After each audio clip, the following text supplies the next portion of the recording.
Good afternoon, ladies and gentlemen. This is Focus on Liberia's On Point.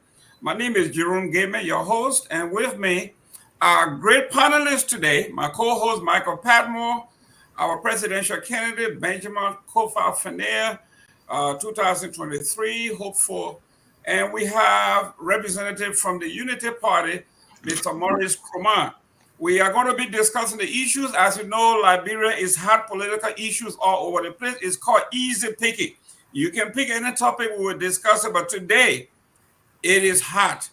And we are going to start with several issues that are actually concerning Liberian people. First, we're going to talk about the post-sanction observation reaction. That is, for instance, letter from Mr. Cummings, letter from Mr. Cephas, and letter from McGill. We're going to discuss all of these things. And number two, we are going to another dimension of the new CPP and its revised framework document. In that document, they have ordained Cummings as the standard bearer already. You understand, Cummings used to say, or is still saying, you can't do the same thing over and over and expect different results. Well, being ordained from the get-go is from the old True We Party, so we're going to see how he's doing something new. Number three, we are going to look at President William Maserado Council tour and his newly released song. That tour was something else. That tour, out of that tour came sanction, no sanction. We are going to vote for him. And number four, we're going to have the movability factor in the election 2023. As you know, he's aspiring in Nimba County. We're going to see where he goes from there. And then we are going to go, could Musa be running for the representatives to become speaker? Usually that's the goal. Musa, as CPP chair, planned to transport diaspora Liberians to Liberia in droves to register and vote. In fact, he said he will sue the Liberian government and the Constitution at the Supreme Court that the Liberians in the diaspora will be able to vote. And he said, watch me. And let me also welcome Mr. Jimmy Eastman. So, ladies and gentlemen, do us a favor. Please share the button, share the show. Your friends may not be my friends may not be your friends. We all have different circles, and at some point we merge. But for now, please share your show. Join us. The show is divided into three parts. Introduction, we're going to discuss, we're going to read our comments, and we're going to take some calls, and then we'll do our closing statement. Ladies and gentlemen, it's going to be fiery. Mr. Eastman, welcome. Hey, Michael, thanks. Thanks for the welcome. I know we have some very, very interesting topics today, and can't wait to get into it. I'd like to see Mr. Finn on. He's always an exuberant character. And, of course, Mr. Michael Padmore and Mr. Krumah. This will be our first meet. I'm looking forward to it, sir. Thank you very much. Mr. Krumah, you are the new kid on the block. We gotta just salute you, welcome you. Usually I have my CDC Propo cup that I welcome you with. Welcome, first time. Who are you? Where do you reside? And what do you do for a living, sir? Thank you, Mr. Gaiman, for the opportunity. This is not my first time on Focus on the Liberia show, but I think this is our first engagement, and I'm really honored. Mike and I have shared some different platforms before. We've talked about Liberia. Ben Finn and I always talk, behind the scenes about this country so dearly. And so some of, the faces are very familiar, but I'm honored to be here. I'm currently living in Massachusetts. I'm also going to school to study international development at Brandeis University. Hopefully, I have about 7-8 months to complete. But this is a very fascinating show, and I'm looking forward to the exchange today. Hopefully, with your Propo cup, you'll get us some more meanings for this whole Propo thing, so we can discuss it more in detail. And just for the record, I am not here representing the Unity Party. I'm just, somebody who wants to give a chime into the national conversation about what's happening on the ground.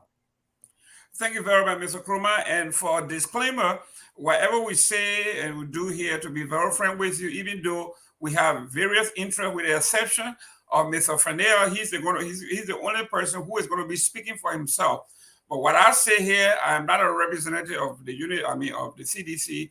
Mr. Padmore, when he's here, he espouses the policies, but I don't think he represents officially the party. So what we do here is just a disclaimer. Mr. Padmore, how are you doing, my friend?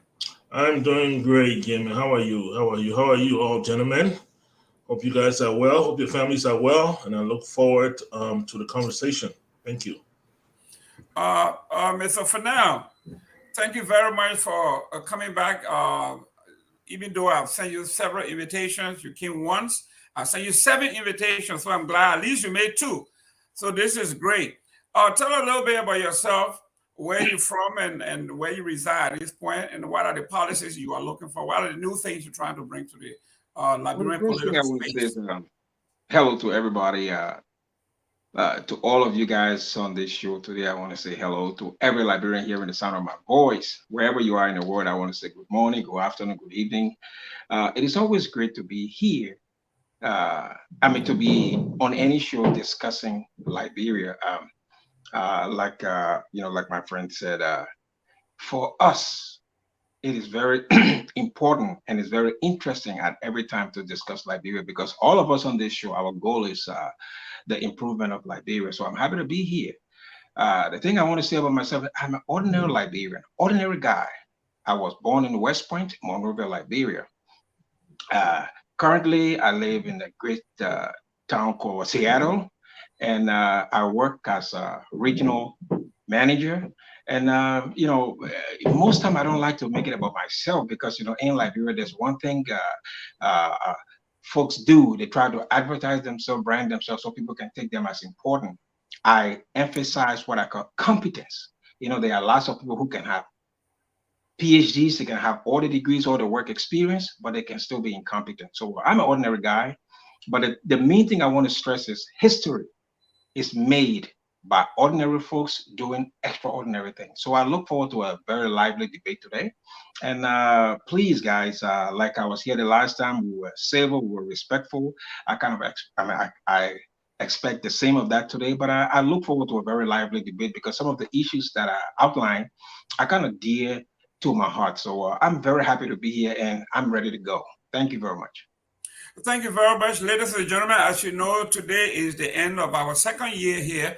And at this juncture, we would like to have a segment at the end of the show. We would like to have something called the political play of the week or the month. So ladies and gentlemen, think about an event, a situation, something that happened in Liberia that you would call the political play of the month. It could be anything, but something that stands out that you can say this was a winning card, it was a trump card, and it could have made a difference or will make a difference. So we got an hour here to think about it. So at the end, before you close, we are going to go to that particular segment called, this is the end of our term here. We're entering our 3rd year. We want to see the play of the day, the political play of the month. There got to be something that stands out in your camp or in somebody's camp that stands out as actually political play of the month. So, ladies and gentlemen, let's get right into it. No spinning allowed. This is a no spin zone. I don't spin. I don't expect either one of you to spin. This is a topic-oriented show. No spinning, Michael Padmore, no spinning. Mr. Eastman, no spinning. Mr. Kroma, no spinning. I don't spin. I don't like to spin. So let's get to it. Ladies and gentlemen, boys and girls, somebody that I listen to sometimes say that, but he doesn't say boys and girls, he says boy and girl. So anyway, let's go to this. Let's go to the first thing, the first topic here. Let's start with Mr. Eastman, because of everybody here, he is the most feared guy. Back up my be afraid of the man who says he's neutral. If he's neutral, be afraid of him. I know where Michael Padmore stands. I know where Mr. Kroma stands. I know where Ben stands. Nobody knows where Jimmy Eastman stands. Jimmy said he's a diplomat. So we are all afraid of him. You don't know which side he's coming on. So Mr. Eastman, let's look at the post-sanction here. Let's look at the observation. Let's look at the reaction. What do you think is going on after the sanction? What is your observation? What is it? Oh, wonderful question. Wonderful question. But let me assert who I am. I am for Liberia. For me, I believe Liberia first. And that is why I want to see this administration succeed. Because if this administration succeeds, Liberia wins. Liberia succeeds. But I come from a line of statesmen. We work with whoever is in control to make it better. You know, not politicians per se, but definitely the country is at heart, and we'll do whatever we can to push the country's agenda, to push it forward honestly and with a focus on promoting all Liberians. So with that out of the way, let's go to the sanctions. The sanctions came at a very, a time that, it became the talk of the town. So with a lot of people were thanking the U.S. for their intervention, I was hesitant because I know that the Americans always protect their interests. They don't do things purely out of humanitarian reasons. They do have humanitarian organizations, and they are times, but they also have an agenda. And this act that allowed them to put sanctions on our officials is intended to change behavior.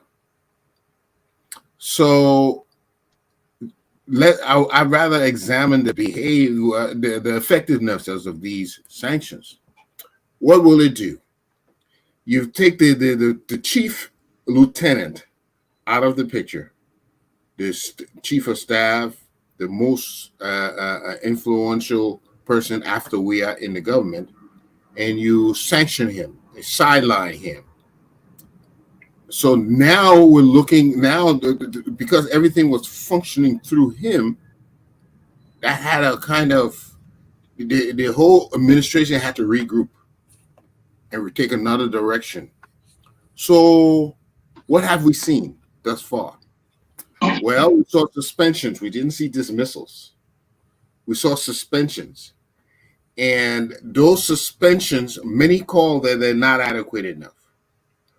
But what I'm looking to see, will there be changes, other changes? It is meant to correct the corrupting acts, to change people. And we both know this when we talk about corruption, it can go very deep in all facets. So what do we expect to see? Do we expect to see government officials shying away from corruption?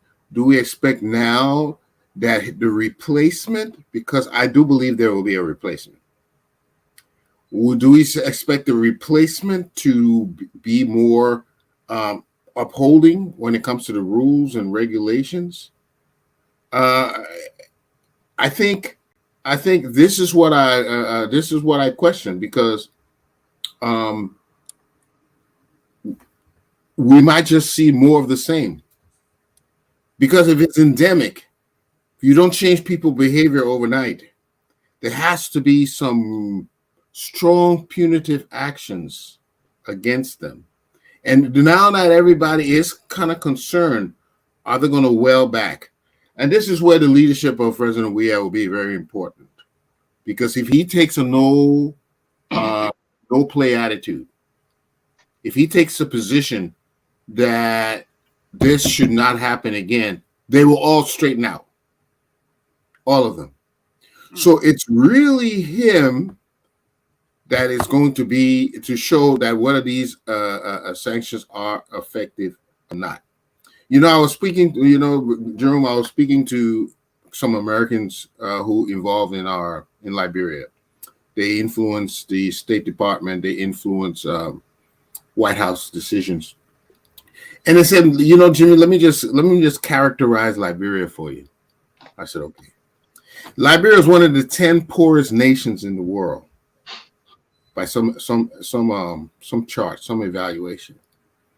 But the Senate is high. The people in the Senate are paid higher than U.S. senators. What does that tell you? Do they really care? These people know this. Do they really care? So as much as these actions are to steer people away from corruption, we Liberians have to take a love for our country. There is no justification for people making 4 or 5 times more than professionals like doctors and stuff. There is no justification for that. To add insult to injury, they are taking allowances. I call it an allowance. They may call it whatever. The 30,000, I don't know, twice a year to carry out projects, and is not accounted for. That's an allowance. So there's no. Do they care, or they care more about them being wealthy? Thank you. So that's kind of characterizes us. So, with we as leadership, because we don't see the Senate very functional. Unfortunately, they're not doing what they need to do, and that will be the first thing, to bring their salaries in alignment with the rest of the country, because it is exorbitant when you consider our GDP. When you consider that our budget, most of it, the majority of it is revolving debt, paying salaries. We cannot develop by just simply paying salaries.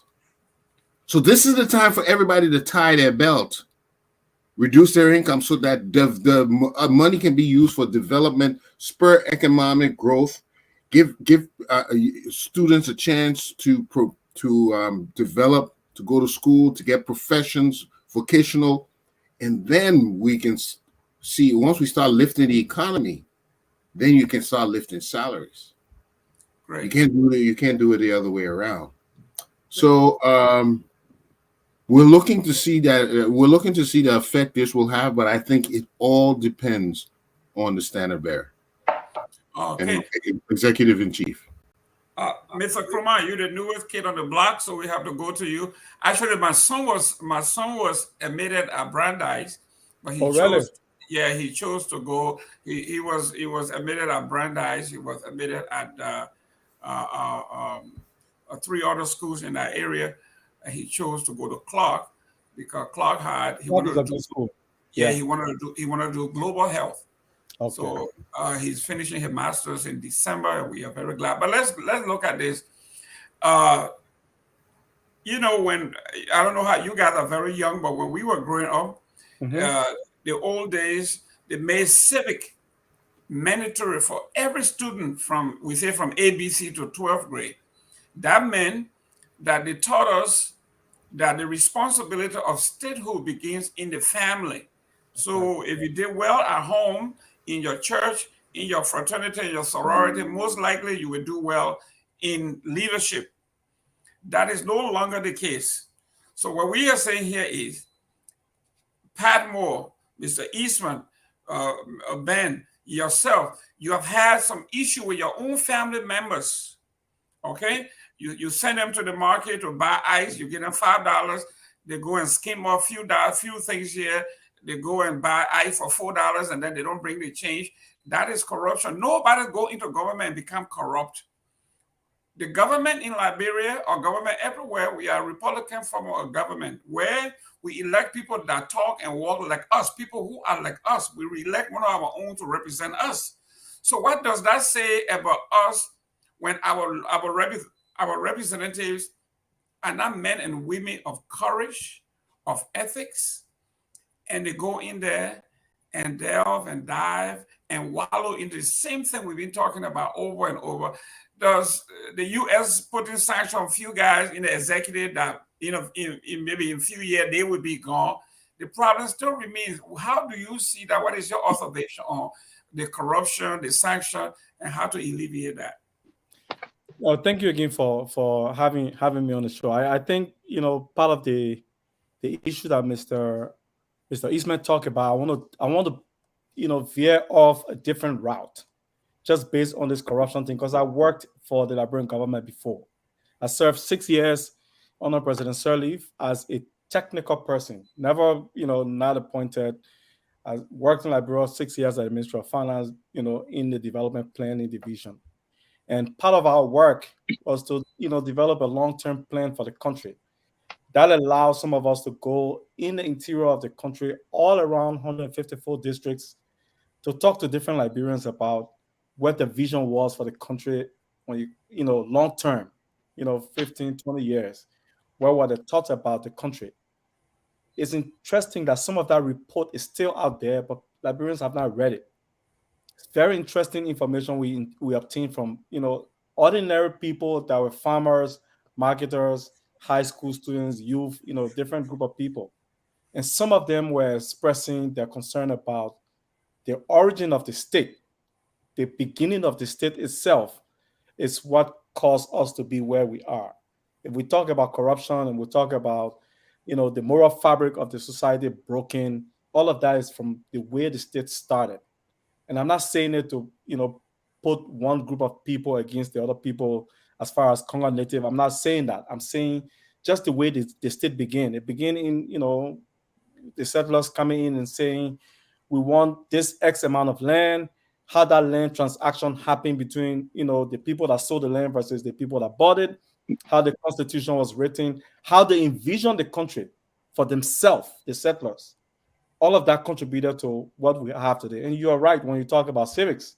Civics was taught in school as a way of people attaching some sort of emotional connection to their country, Liberia, like in any other country. That history itself in the civics education was skewed in a certain way to favor a certain group of people. So all of that in itself is considered what we call corruption, right? And then fast forward, I'm breaking this thing down quickly because I don't want to spend time.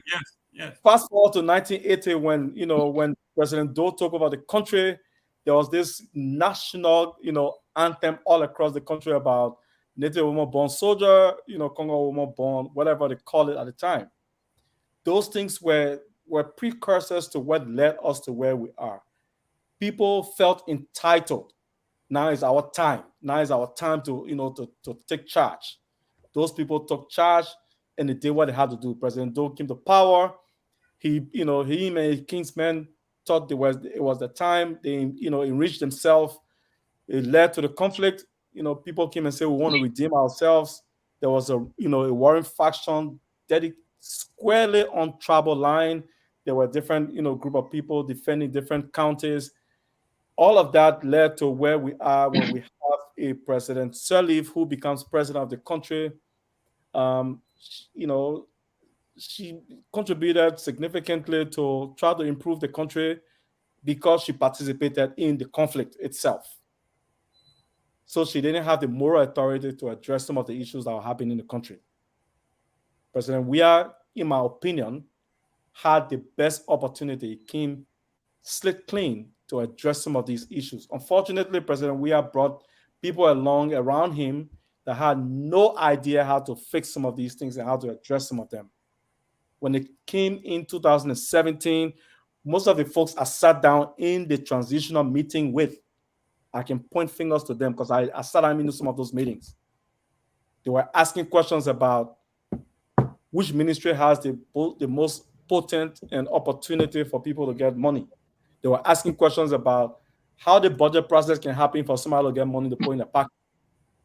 Those are some of instead of asking questions about, managing the state. How can a young man that is born in Lofa County, Grand Judea, Grand Cru, how can that young man have equal opportunity as the young man that is born in Monrovia? They didn't care much about that. They care more about the physical appearance, what they wore, the car they rode in, and stuff like that. They were more concerned about the material gains of the position they occupy. When the Minister of State, McGill, started to dish out scholarships to different counties, we're among the first group of people that raised the alarm and said, this is unethical, it's wrong. You can't be the Minister of State and be issuing scholarship when there is a Ministry of Education. Why not let the Ministry of Education handle that? Unfortunately, people thought we're envious of them because they were in government and we're no longer in government. There are people who still believe that because some of us work in the Sirleaf government, that means all of us were corrupt. You know, I still explain that every now and then. But the U.S. interest in the sanction in Liberia is not, I don't think it's directly involved with Liberia. I think it's about the region, the sub-region as a whole. Like the West African region right now is a hotbed for money laundering, for all these illegal, you know, human trafficking and stuff like that. And because of Liberia's current security situation, it makes sense to say if we put more pressure to improve the security system in that country and fix the corruption issues and governance issues in Liberia, chances are Ivory Coast is doing good. Ivory Coast just opened what they call a terrorism school to teach people how to counter terrorism. You know, those are important issues for the region. So while now we fix a porous country like Liberia, where it's a hotbed that any kind of illegal thing can happen, you have the Russians that are paying very close attention and trying to invest in Liberia in the how you call it, in our mineral sector. So let the American people start to put their foot down so people can know that they are not just, you know, the we administration is not there by himself. He's there with other people who are watching and paying attention. And some of these people that are in we administration, they are ignorant. I'm sorry to say, but they're extremely ignorant. They think this is a joke. You know, listen to the city mayor the other day saying, you know, you're not intimidate us. It's a child's play. He's talking like a kid. He doesn't know what's happening around him. You know, so for us, this is a serious national issue. The country needs to rally around President Weah at this point to say we are with you, but you have to do the right thing. These people are corrupt. We're happy that the American people have spoken about it. But now it is the opportunity for you to do the right thing for us as Liberians. Clear all of these people, let them go. Go and look for the most qualified Liberian that you can find out there. You don't have to. It don't have to be in your inner circle. It don't have to be a sedition. They don't have to be party affiliated. Go somewhere, America, Europe, wherever you want to go. Find that person. Hire these people, bring them down, and give them the leverage to clean up some of the mess that is around you. If Weah is really honest about stuff like that, the House will correct themselves, the national legislature, because the president is what they follow. Because they see the president is weak, most of them tend to follow the same trend all across the government. It's not just the executive, but even in the legislature. But we need to make sure the president is seen as somebody who is trying to do the right thing. Once that happens, that moral pressure will come down on everybody else. But if you look at our religious institution right now, all of them are corrupt the same way. You know, it's the truth. Yeah. Thank you very much. Ben. Yeah. I see you are itching here to get in. You chime in on the observation, the post-observation, the post-sanction. Yes. One thing I want to say, the first thing I would like to say, I want to disagree slightly with one thing my good friend said, that Liberians should rally around George Weah. You know, I want to say this. George Weah right now, he's at his ultimate. He's at the ultimate. He can't go no more higher. We must be honest with ourselves here. The government is corrupt. There's no two ways about it. The government is corrupt.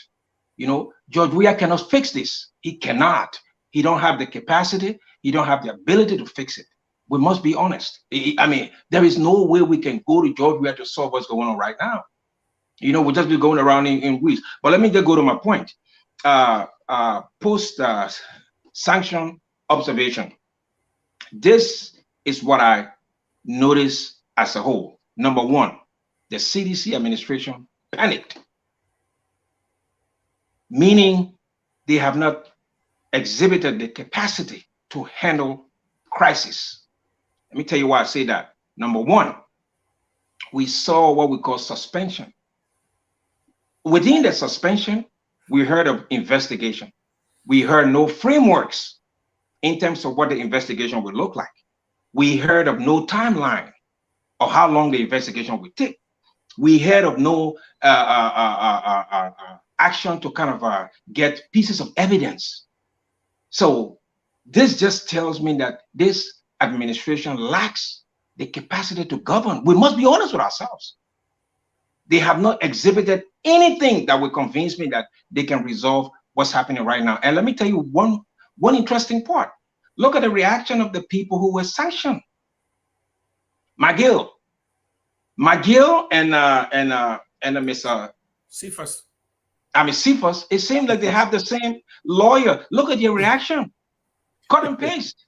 I don't think they understand the gravity of what they are being accused of. When you are accused of something like this, your first reaction is to seek legal advice. Yep. Then to counter this, you go to court. You don't go and give a press release. You don't give a press release. I mean, who are you trying to convince? Look at the wording here. Let me tell you what it says here. They said McGill is credibly, listen to what the sanction said. McGill is credibly accused of involvement in a wide range of other corruption schemes. So what the people are telling you about that word, they have pieces of evidence to back up what they're saying. And you are telling me you're going to go to some kind of guy to release a press statement? No, no, no, no, no. This administration right now, I will tell you this, I don't speak. That's why most time I go on show, they say, oh, you don't talk about we are. I don't consider CDC. The story about CDC is done. It's finished. I'm looking for what happens after CDC. Okay, Mr. Fanel, let me hold you there. If you were the president, Ben, I remember you threatened to put me in jail off of CDC business. Remember that one there? Yeah, one minute. Mr. Fanel, you are now president of the Republic of Liberia, and the sanction was placed on 3 of your top officials. What will you as president do? Let me tell you this first thing. It wouldn't have happened under me. Let me tell you why. The first thing that we were screaming for when we won this election was that every appointed official must declare their assets, and the content of their assets should be publicized. That is the first thing. You see, you have to manage behavior. You have to control behavior. If you don't do that, I mean, hold on one thing. The first action that McGill did, the first action in the first month, McGill took a bank loan. And all of us on this show know, before you get a bank loan, you have to have a history of working. You have to have a history. The bank doesn't give you loan. McGill took a loan. They said, well, 200,000, 300,000, and McGill went to build a house. That was a red flag. None of these people declared their assets. We don't even know what they own up to now. So it wouldn't have happened under me, because I was going to firstly demand that every official declare your asset, and I will have what I call regular lifestyle audits. Regular. Your lifestyle should be in conformity to your income. You don't go to government to get rich. That's the mindset some of these people have. You go to serve your people. You don't go there to accumulate wealth. So that will not happen under me, because one, the most important thing will be you declare your assets before you are appointed. We want full disclosure, and those things will be verified. So when we see anything going wayward, we will order immediate investigation. This will not happen under me. It wouldn't have, because let me tell you what this tells me. Excuse me. This tells me, hold on one last thing. This tells me, I will be honest with you, that George Weah himself is corrupt. That's what this tells me.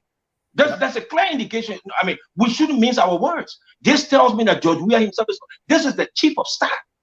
This man is in the president's office. I mean, this is huge, and we are making it to be. This is not a joke. These people are telling us that our country is rotten. We have the chief, prosecutor. This man is being accused, of wide-ranging scheme. It tells you that our system of justice is corrupt. The country is rotten. So this is not something that we should joke about. But for me, it hurts my heart. If this would have happened under me, it would not happen. Mr. Kufa, real quick before I move on to Michael Padmore. Obviously, as the commander-in-chief, your primary responsibility when you take the oath is to protect the Constitution, which is basically the rule of law of the country. The law of the country says that the president or whomever it is that would do the declaration can declare the asset to the Elections Commission, but it does not say that you have to make it public. So by you going beyond what the Constitution says, and you stepping beyond the rule of law. Now, I want to tell you, that was not a constitution.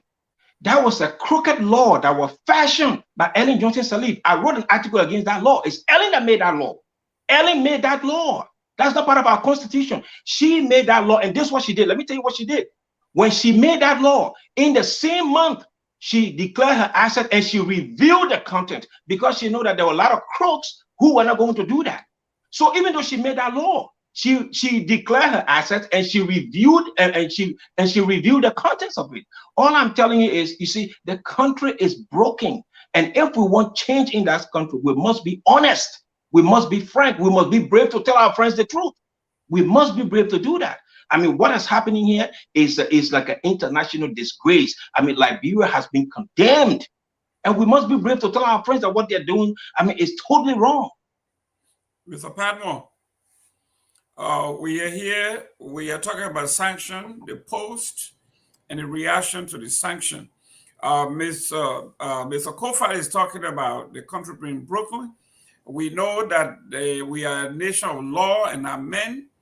Most of the things, in fact, when Bethel Feely was Secretary of State, he came to visit here at the University of Florida, and somebody asked whether there were any rule or any law against corruption in Liberia, and he said no. And everybody was shocked, but that was the fact. In fact, he made an example. He said embezzlement in Liberia is punishable by 6 months in prison and $25 fine. And the gentleman from ABC local affiliate said, so you are telling me if I stole $10 million through forgery, the penalty is $25 and maybe 6 months in jail? He said, yes, we don't have any law against corruption, especially forgery. So if I sign your name and withdrew $1 million, the most I can pay is $25 and maybe 6 months in jail, but I can walk away with the $10 million. So Mr. Kofa is talking about the country is broken. We are not looking at a sanction. It is a mere bluff by the United States by cherry picking here, or they could have come up with a comprehensive demand to say, listen, this whole thing is broken. Let us have a real discussion and go to the grassroots and start from day one. I don't even understand that crazy CDC question you're asking me right now, to be honest with you.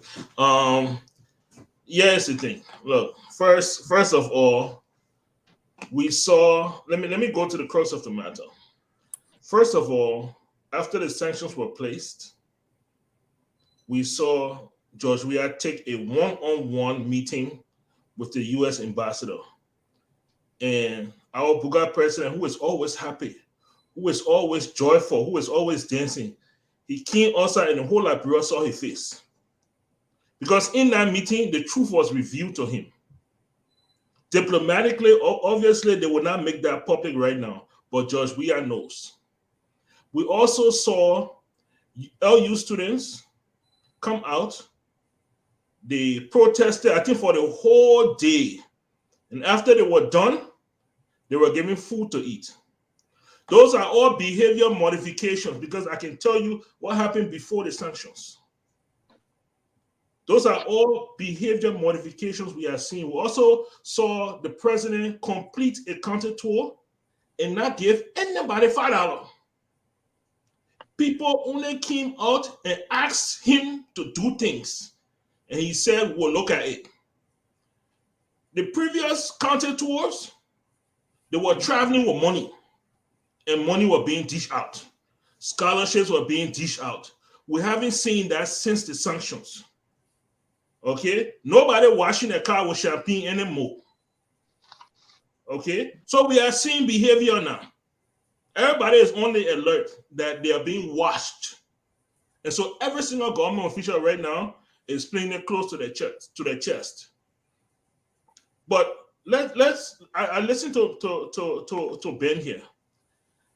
I listened to him talk about asset declaration.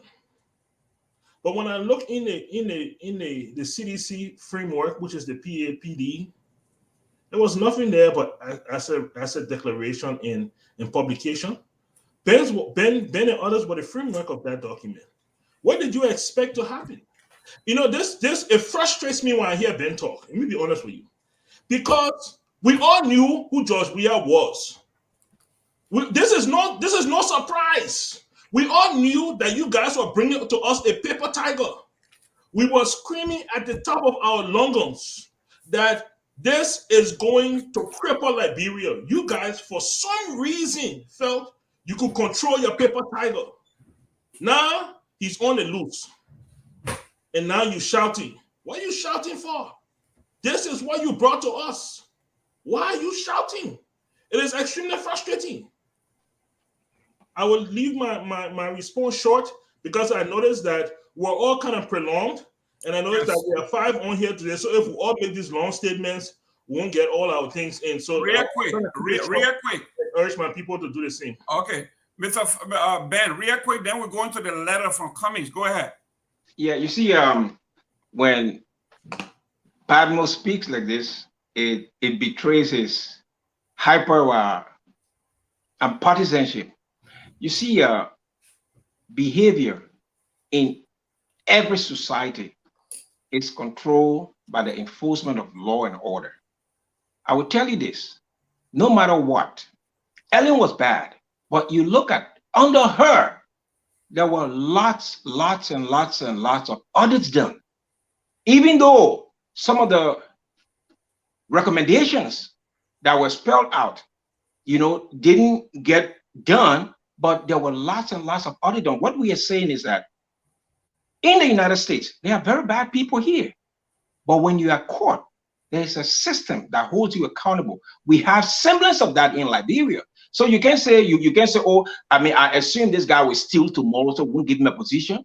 No. You will be discriminating against people.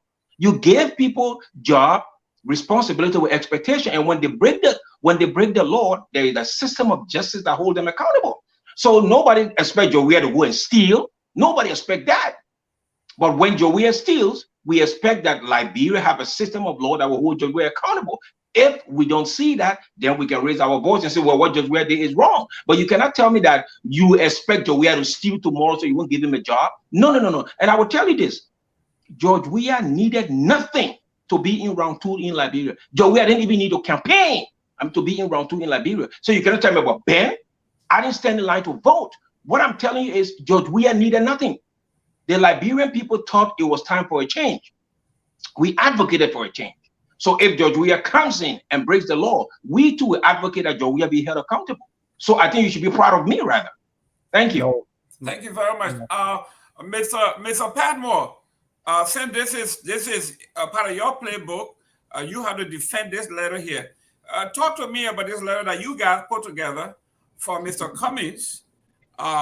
For me, I've been into this thing for so long, and this is not how you write a political letter, but he did. So what went into this letter? Talk to us. Let's dissect the letter here. Mr. Ben, I know you have the letter on. You have the letter. I know you put the letter up already. Everybody should have a copy of the letter. Good. Let's dissect the letter here. What went into this letter, Patmore? What went into that letter was the suffering of the Liberian people. What went into that letter was the status quo of the country. That letter reflects the feelings of the Liberian people. That's what that letter does.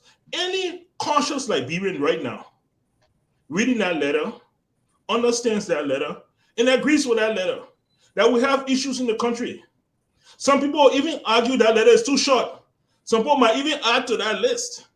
But of course, Mr. Cummings didn't want a prolonged letter, so he decided to shorten it for now. But that letter just speaks to the condition of the Liberian people and what this president needs to do.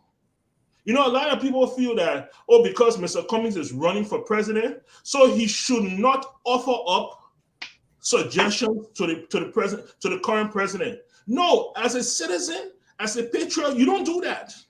You don't do that. As long as you have a president and as long as you are a law-abiding citizen, offer up suggestions, because when the president does well, everybody in the country does well. Mr. Cummings has said over and over that he would not mind if George Weah did all the appropriate things, and based on those actions, he won a second term.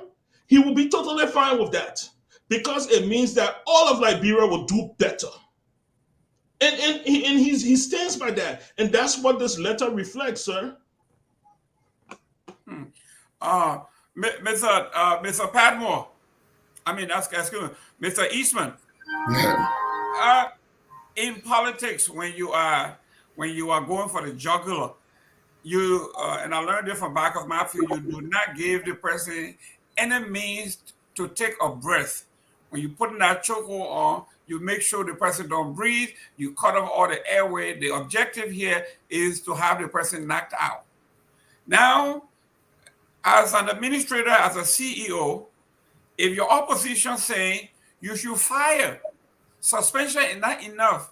You should fire the person based on the allegation. You say the allegation is grave. Just by using the word allegation, which is barely an accusation, and we are a nation of laws. We are all innocent to proving guilty. I cannot accuse you of theft, and all of a sudden we just grab you and put you in jail. You have to look at the evidence. You have to face your accuser, and you have to be given the right to vindicate yourself. Mr. Cummings gave President Weah a leeway by saying you have suspension. It's a mere suspension. It's not enough. The allegation is grave. So tell me, as an administrator, if somebody accuses your employee of anything, do you fire or do you go through the process? We got policy and procedure that says take statements, do the whole 9 yards, and then when the decisions are made, the person is found guilty, the person can be fired. So administratively, President Weah is doing exactly what any administrator would do, Mr. Eastman. Well, I do agree that everybody needs their fair day in court. And if we do not do that, then we are corrupting our system. Everybody needs a trial by peers, and if proven guilty, that is when we should take action. However, for the administrative running of the government, sometimes you have to take strong action so that the government, the administration is run, and give that person a chance to clear their name before you bring them back on.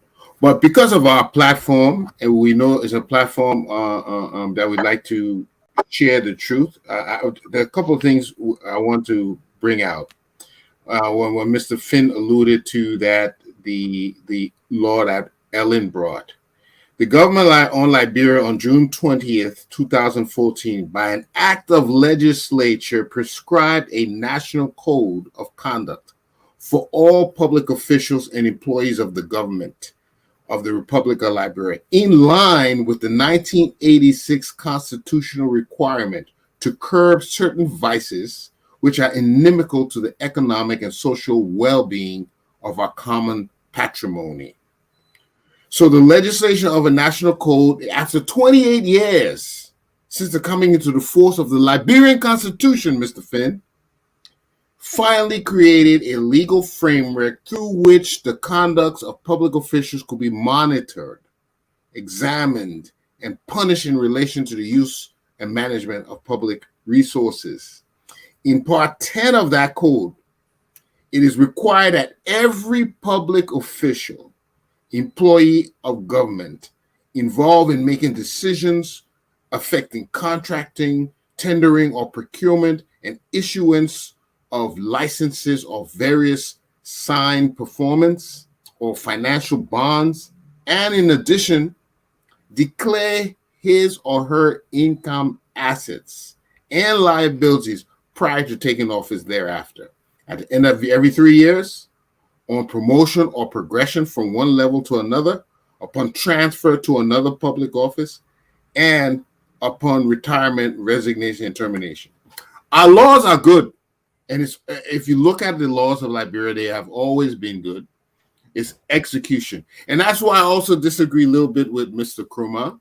He said the way Liberia started, we can't be alluding to mistakes of the past. I'm not saying it was perfect, but at that time, think about it. Just think about it.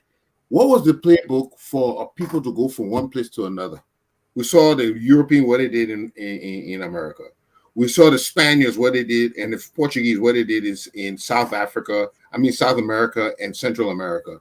We saw the Arabs, what they did to us in North America. Then later on, we saw the Europeans have a conference and just divide our country, our continent. I mean, that was the playbook. So yeah, it was not the best way they brought it on, but the idea is they had a unity of people. I don't believe our native people are giving enough credit for the establishment of Liberia, but they were part and parcel that made it succeed. Liberia would not have succeeded if our chiefs and our people didn't come together to support that union. It's very, very important.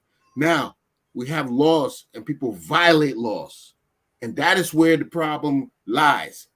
It's not the inherent in the laws. There were some negligent things where some people were not given the same opportunity as others, and those things need to be corrected. But our laws by themselves do not provide ways for corruption. Okay, so when I look at what the chief executive did, everybody expected him to go further, but I think we will see that in the coming days. Just like you, one of our panelists alluded to, it was a shock. It sent shockwaves to the government.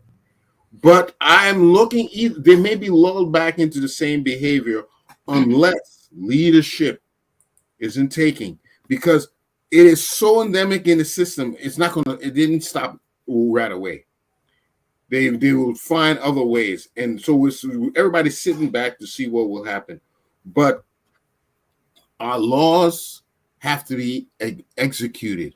We have good laws, but we, remember, in every system is the people. We are not implementing the law the way they are written.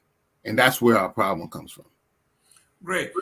Mr. Krumah here, let me buttress what you said about the foundation of anything.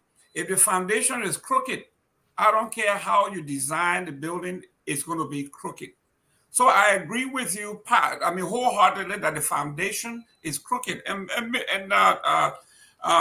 Eastman, you talked about something. Why you say it's crooked? Explain crooked. No, listen. You said the past should not be referenced, but we have to, because the past is what that got us here. Now, let's look at a few things that happened in the past.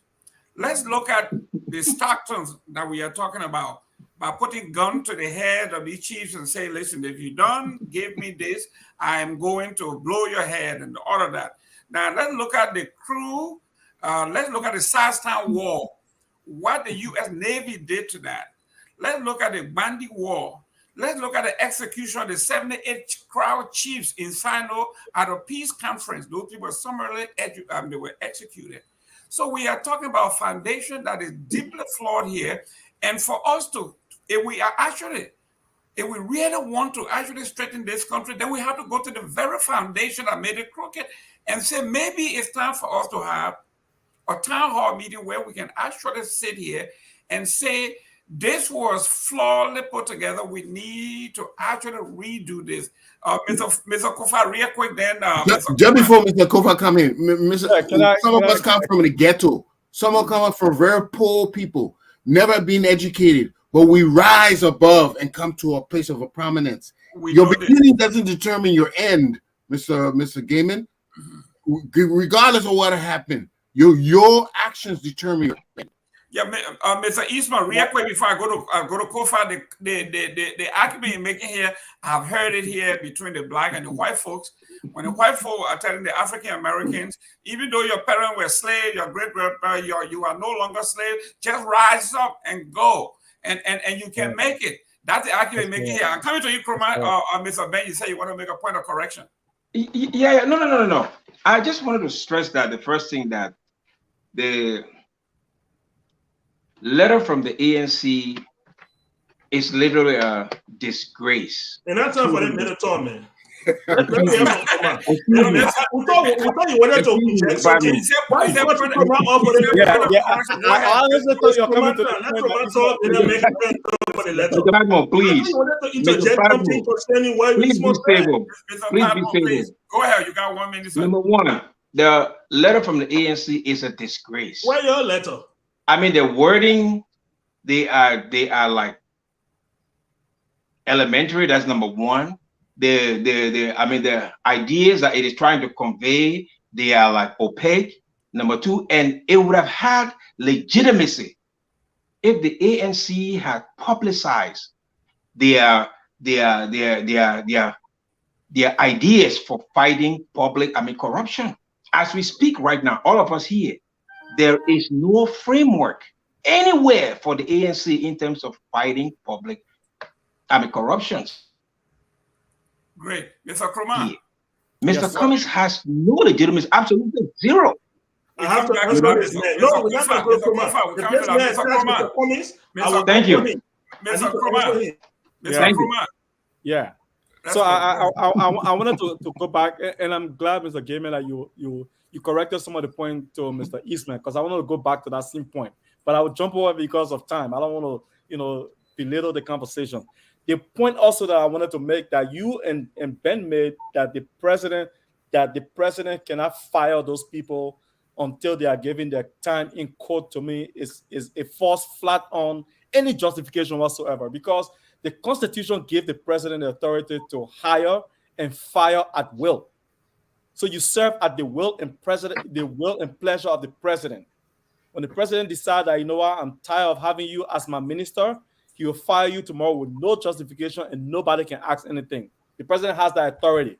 So let's correct that and put that on the side. The president can do that today in good faith. If he really means business to correct this corruption thing, he can do it in good faith and fire these people so people can know that he means business about corruption in Liberia. That's the point that I wanted to make, to the point that you're making about due process. Due process can only happen in case, state-owned institutions, places that have some sort of independence, you can do due process. But as a minister, the minister is an extension of the president. Any minister is an extension of the president. When the president appoints you, he's only extending his power to you to serve in a particular capacity. So the president can take it from there with no justification whatsoever. He wake up tomorrow and say, you know what? I slept on the bar side and Ben came in my dream. I'm firing Ben. Nobody can ask him any question about it. At least we put that by the side. On the letter, Mr. Cummings' letter, I see, to be very honest with you, I see Mr. Cummings doing two things, and it's confusing me. One thing, I see him, he's actually projecting himself as an authority who wants to do well with the Liberian people. But then when I see his actions with Musa Belete and the way that he carry on this new CPP arrangement, it gets me scary. Part of the CPP arrangement says that the speakership will be restricted to the CPP. I mean, if you do that, technically, you have already, buy yourself into some kind of corrupt act, because you're not giving any room for competition. If CPP tomorrow has 5 additional political parties that join them, it means those parties are disenfranchised from contesting for any speakership under a Cummings presidency. So I do respect and admire Cummings because of his professional journey that he has taken, and he has done so well for himself. I admire him because of that. I'm inspired by people like that. But sometimes you have to be careful how you navigate through these political processes, because sometimes people can use a wild brush and paint you, and we stick on you and not going to move on easily. I just want to make that point as well. Thank you very much. Mr. Padmore, I'm coming to you with this revised, this new revised CPP document here. In the document, something that struck me is the fact that CPP have ordained,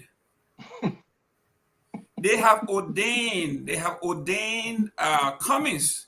No matter who joins CPP, if you came in and you have a vibrant organization and you also was a standard bearer, let's say Gonglo or Jimmy Eastman or Jerome Gaiman joined, and I also have aspiration to being president, and I joined this coalition, you are telling me you are joining at your own peril, because that particular slide, you got no chance to it. You have no choice here, but when you join the CPP, I am ordained, I am the chief president candidate here, and everybody else will support me. Mr. Padmore, you are saying Liberia's problem is doing the same thing over and over and expecting different results. Einstein called it insanity. How are you different, Mr. Padmore? Talk to us here. Well, you have to understand certain things. The first thing is that we are about 12 months away from the elections. Okay? And right now, as we speak, the CPP has 2 political parties. All right? The third thing you have to understand is that document is a living document. That means that document can be revised at any time. But where we speak today, you have to act upon reality. And the reality of the situation today is that there are only 2 parties in the CPP. And of those 2 parties, only one of them is presenting a political candidate, a standard bearer. So this is not some sort of ordination. If you're in a group and only one person will be president, what are you going to do? You tell the man, say, okay, we'll not put you in there. And that's the only person that wants to be president? No. Can I? Absolutely. If you have any question, I will entertain that. But, yes. Mr. Krumah, real quick. Mr. Kofa, 1 minute. Mr. Krumah, here we are. These are folks who call themselves governors in waiting. These are people who are governors. They are suspected governors. They're going to take care of the governance of the country. I have to respect Cummings here because he's just like the old Republican Party, the old Dixiecrat. They tell you you are black, we don't like you. We told you up front, now go and deal with it. This is what happened here. We told you already that I am the superior human being here. I have exclusive right to leadership and everybody else has to follow. Said that. Mr. Krumah, deal with that. You know, and Mike, to be honest with you, this is where I differ with you because I feel like, you know, even if there were only 2 political parties in the current CPP arrangement, and you're going 12 months into the election, whatever amount of months that is left, you can't go and put in the same disagreement with how the original CPP. You can't write in the thing and say the leadership of the CPP is restricted to this particular party. If you do that, just give me a chance. Just give me a chance, okay. Mr. Padmo. If you restrict the leadership of the standard bearership to this particular arrangement, it means you're closing the door for anybody else that coming into that arrangement. It means you are also afraid of competition. And if we do that, the same thing, because now you have a Musa Belete Liberty Party and a Cummings and an ANC that is going to this CPP arrangement. Musa Belete is technically preserving the speakership for himself because he's running for representative, and Cummings is also preserving the standard bearership because he's running for president. Now, everybody else that come around now, you can find a way inside that arrangement. But these 2 places here, don't put any foot there because you put foot there will eliminate you. That's all it means. I'm sorry to say, but that's... Mr. Kofa, during the Chancellor regime that Ellen Johnson and Alice Cummings and Musa Belete all supported, Taylor used to have a word called pepper bush. There were certain ministries, there were certain jobs that he called my pepper bush, and nobody touches that particular one.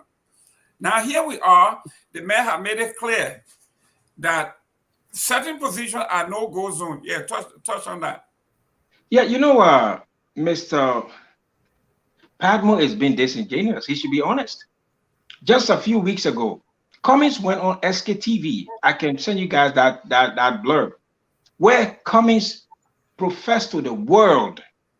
He said within the new CPP, anyone joining, even before they made this thing official online, he said anyone joining will be allowed to negotiate only from the vice presidency down. I mean, that is not undemocratic. That is, I mean, I don't know, that is dictatorial. Mr. Cummings is literally telling us that he's afraid to compete in a democratic space. You know, we shouldn't back this. His mantra is, we can't keep doing the same thing over and over and expect different results. And that's what Mr. Cummings is doing. This is a shame and this is pathetic. I mean, look at the framework document. So what my friend Padmo is telling us, I mean, that they don't expect the CPP to grow. He expects it to be only 2 parties. And no, I mean, it clearly says that they expect it to grow. They expect more people to join them. You cannot, I mean, you don't expect more people to join you, and you have that exclusive term in the whole thing. That is patently wrong, Mr. Padmo. Let's be brave enough to tell our friends they are wrong when they are. This is a flawed document. We almost admit it. Thank you. Mr. Eastman, in our Liberian parlance, they say, hey, your Christmas is going to be good. You know it by the Eve. This guy has not come to power yet. And we Yeah. have seen things, for some of us, the Bassa men say, a man who have seen the carcass of a boa constructor never venture in the swamp. Those are us who have seen dictatorial rules, who have seen dictators of all kinds. We have seen President Tubman say, I'm the man that you may not like, but I'm the man that you have. We have seen it here. This is Mr. Cummings. Like I always say, Cummings is his father's child. Cummings is a brand of the old. I may not be the guy you like, but I'm the guy you got, and you have to deal with it. This is it. This guy is saying, listen, I am here, and everybody else is going to work around me, or don't venture to come. You tell me. You talk to me here. Yeah, Mr. Gaiman, there's a saying that goes in around in America. It says, trust the process. You see, when you're creating a organic document like that, you can't put those, it's wrong to put those kind of restrictions on there. You should create a document that should last generations to generations, because it's fair, it's easy to understand, and people easily abide by it. Nobody feels cheated. And that is how a document should have been written. From the beginning, CPP, the first time they came up with their framework, they said that only people of the CPP will be able to hold certain positions. And we outcried. We pointed, everybody said, what? You guys dividing position already? You haven't even gotten there? And for them to still keep this in their framework document, it's a mistake. You have to trust the process. I honestly believe that is why CPP broke up, because what they should have done when they were all together with Buckeye, they should have gone to the convention. Whoever wins, wins. They should have trusted the process, but they fears, once they were claiming that Cummings would have bought votes. I didn't believe that. I think all of that was born of fears. For us as Liberians, we have to learn to trust the process and stop circumventing our rules and our laws. It doesn't work any other way. We have to trust it. So, no, the document has its flaws. It should have left it open for anybody whenever they come to join. It's not likely that somebody will come in the last hour and change things all that much when you said we got 12 months away. So I think they have to go back and write an organic document that will be able to stand the test of time and not make it skewed to any particular party or person. Definitely. So everybody has had their Go ahead. Yeah. So I think there's some misconceptions here. So let me correct those misconceptions. Okay. This engagement, this marriage is a 2023 marriage. This marriage is not a marriage to stand the test of time. This marriage is not a marriage to go from generation to generation. No, this marriage is a 2023 marriage. And I think when you keep that in mind, you have to ask yourself the question, okay, so we leave the process open. How long do we leave this process open? How long do we wait for other people to join? How long, okay, should we even write a document without other people joining? Should we just wait? How long should we do these things? How long should we wait before we go and decide who is to be standard bearer? So all these things were things that were discussed, okay? They were discussed before at the first inception of the first framework document. There was a timeline. There was a timeline that certain things will happen at a certain time. We've run out of that time. You cannot start from zero anymore. You can't go back to the beginning and say, okay, now we'll start from zero and then we'll do a VPS and then we'll do this and we'll do that. No, you have no more time to start from zero. So you have to make accommodations for that. Now, if you tell me that if you can point to somebody who has been disenfranchised by this document, I'm willing to hear you out.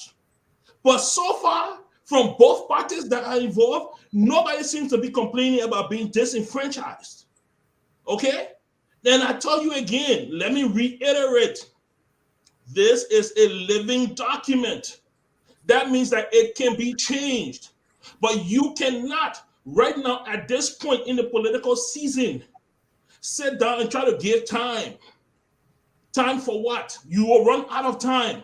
You'll be sitting in America, just like Ben Kofa, while people are voting. Okay? You will run out of time. Okay. Now, Mr. Kofa. Excuse me, I gotta respond. No, we got nothing to hear from you. Mr. gotta Kofa, respond. before you come in, let me read this. Let me read this from the CP document. Yes, please. 11.2. It says CPP presidential vice presidential ticket selection. Yeah, that's it right here. And it says here, the national executive committees of the two constituent political parties agree by consensus. Yeah. Okay? By consensus that the standard bearer of the ANC shall be the standard bearer of the CPP. Case closed, period. He shall name and announce his running mate at the national convention. They didn't say election will be held at the national convention. The only reason he's going to the national convention is to announce who he's picking to be his, because when he go there will be no talk about his position. He's only coming to say, listen, I'm the king here, and this is my bridesmaid. That's why it's written, and it's written in black and white. We know English. We know English. Listen, as long as it's in black and white, it's right here. It didn't say. You didn't need to explain it to us. Listen, it didn't say besides there are steps that will take if somebody wants to challenge me or this is a living document, we can do that. It didn't say that. It has been category. It's written in black and white, and it says here that will happen by December 31st, 2022. 3 months. In 3 months, yeah. But remember that this document was written years ago. Oh my Mr. Gamer, please, please, I want to come in. Yeah, go ahead. You see, this shows that the leader is, the ANC leader is opportunistic. Mr. Cummings is opportunistic, very opportunistic. This document alone can tell us that he was a critical part of the dissolution of the original CPP. He is very ambitious, but he refused to go through the process that will lead to him becoming the standard bearer. Padman is telling us that there are two parties in this CPP, and he's telling us that he doesn't expect the CPP to grow. And in the same vein, he's expecting that small CPP to win the national election. Obviously, the CPP, the documents say it is open to new membership. But you are telling me that when new members join this new CPP, they will be disenfranchised. And Padman said that is good. The language is false. Stop lying on me. This is the third time you've done it. If you do it again, I will come at you. I'm being honest with you. You want to be civil here. Okay? So stop lying. Stop lying. Where's the lie? Let's go. Where's the lie? Mr. Padman, where's the lie? Hold on. Mr. Padman, let's correct the lie before we move forward. Please I do. never said any of those things. I never said any of those things. Why are you lying on me? Is that how you intend to reach the presidency? Mr. Padman. I expect you to be a gentleman. So please, Mr. I expect you to be a gentleman. Mr. Padman, you just defended the document. You said the document includes two parties. We all agree. But Correct. This document should be scalable. That means it has room for additional parties to come in. But if we set writings in stone, what let me come in. Membership that join us. Let me come in, Mr. Finn. Mr. Finn, what should have been added? I do understand Mr. Padman's point. Mr. Padman's point said, listen, the time is drawing near. We need to have a definite person who is going to be. Now, usually in documents like that, you have an either or clause. You can put the man there by consensus if those parties agree. And when you said when all parties agree, that means anybody who's a party, who becomes a party, will have to agree. Okay, so it can come by consensus, or it could go by at a convention and that person be voted in. you have to have a document that will apply all these cases. But what they're trying to achieve is to establish what they need to do going ahead because they have only 1 year to the election. But I just think, I don't know who the legal people are, and I'm not too sure if they know how to draft a framework document for a political party, because it requires, some of these things require a certain type of expertise, not just regular legal guy. So that is where I see the mistakes are coming from. That that document, it should have been clear that all parties within the CPV will have to have a consensus if that is the way they want to go, or they will go to a convention and elect who they want. And Mr. Krumah, real quick, I'm coming to you here. Let me read this. I'm going to say this because in your opening statement, you were very strong on competence and incompetence. You mentioned those. Now, like I was saying, if your Christmas is going to be good, you should know it on the eve. This is one of the writing here, 11.3 CPP legislative candidate selection. These are people that have met behind closed doors and they have decided who's going to get what before anybody else comes. It says this: the National Executive Committee of the two constituent political parties and the CPP standard bearer agree by consensus again that the legislative seats of Speaker and President pro tem shall be exclusively for the Liberty Party. Yep. In the event that the vice presidential bearer is selected from Liberty Party, the position of Senate pro tem shall be from the ANC. Then it went on to say, the CP legislative seats shall be distributed as follows: senatorial, incumbent reserved for ANC, incumbency reserved for Liberty Party, ANC, Liberty Party, ANC, Liberty Party.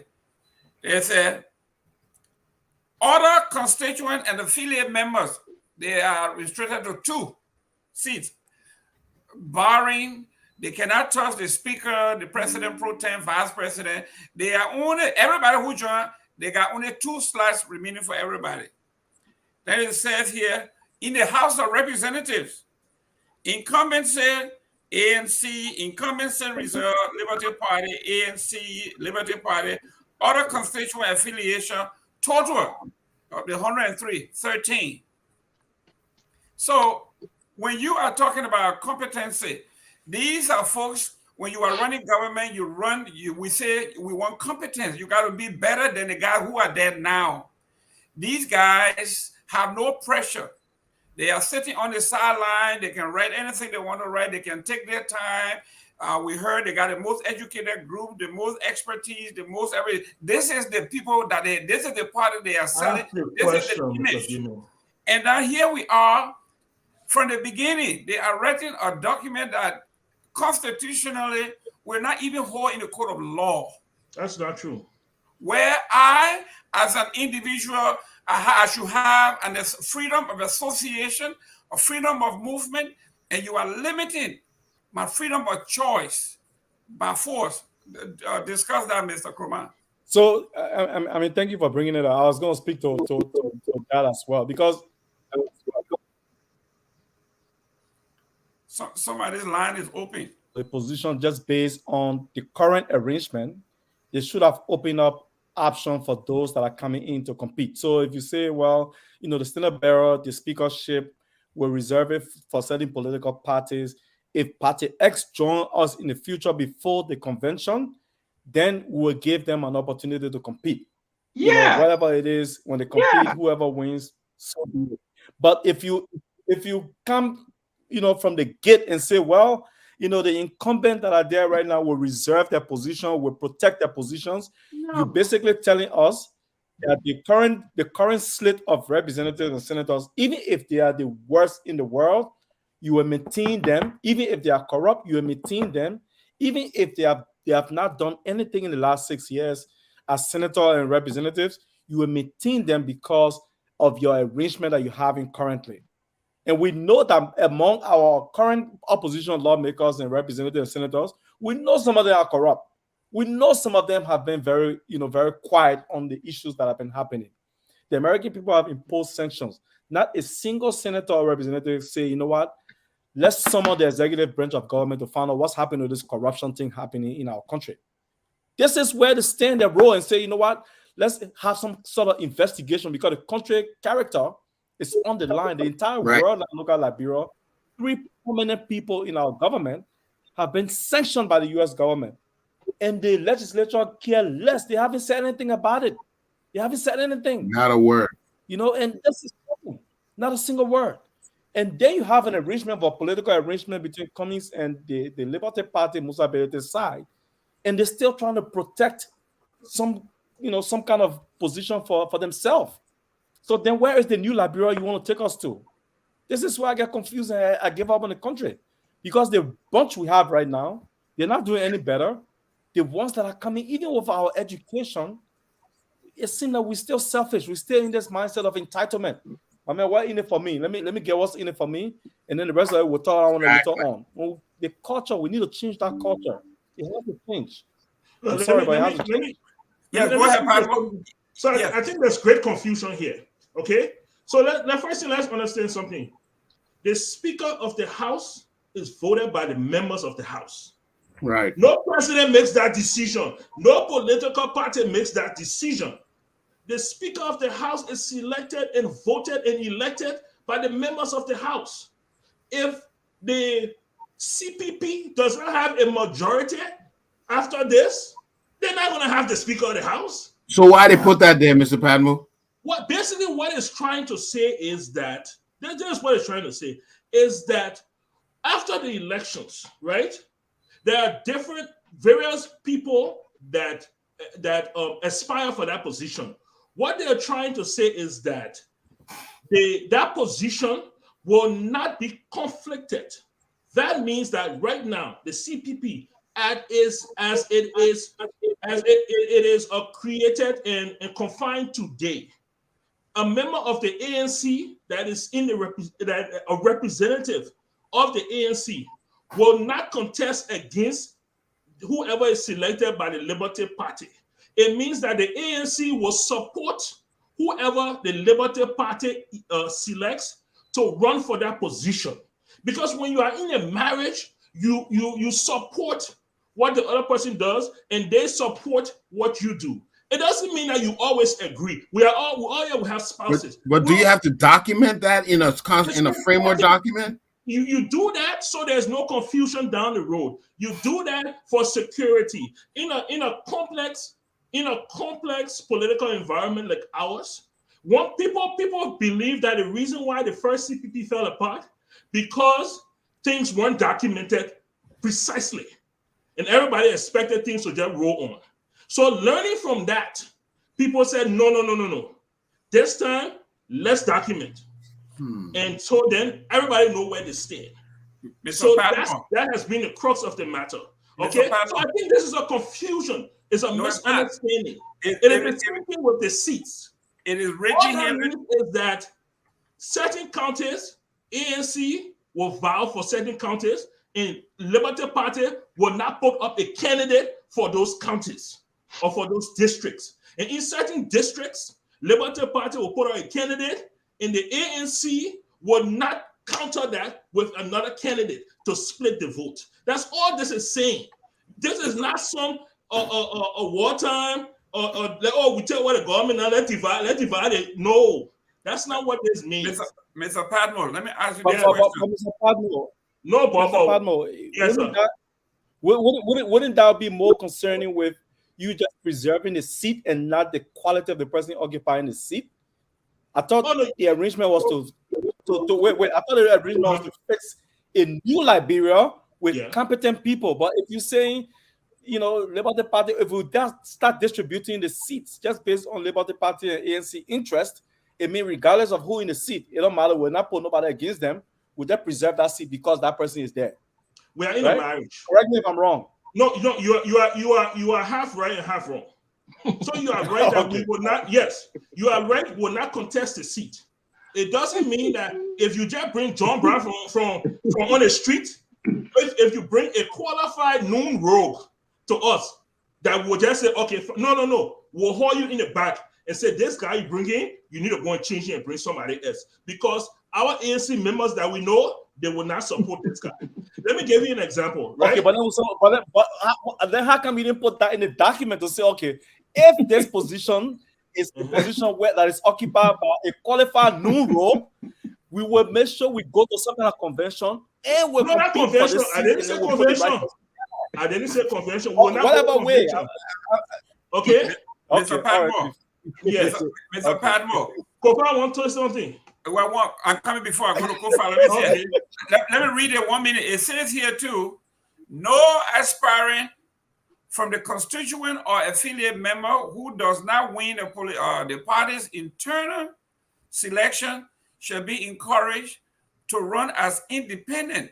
In the event that such person decides to run as independent, that person will be expelled. So here we are, a country where we have independence. This is a free republic. In a trap. Listen, I have seen Mr. Siawe. Mr. Siawe ran in the CDC primary in Basel, and he lost. And he decided to go independent. He went independent and won. And then he came back and realigned with his party.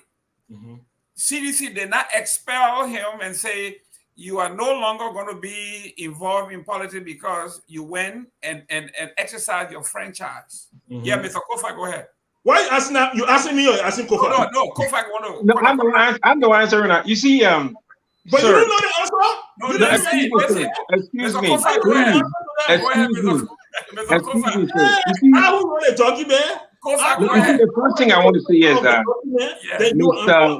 Padmore is attempting to defend a document that is indefensible. You see, just like my good friend said, when we position ourselves as alternatives, we should do everything possible to be better than what is actually there right now. You know, this document, the list that we've read so far is greatly flawed, just like the first CPP document. It came out, we raised our voices against it, they took it back and they reviewed it. It is unconscionable in a democratic space to hold positions. I mean, it is impossible. It's almost like deterministic. We cannot determine who will occupy a certain position. They have to be attained through the democratic process. We have the standard bearership that has been locked down. Cummings is a standard bearer no matter what. That's not what the document says.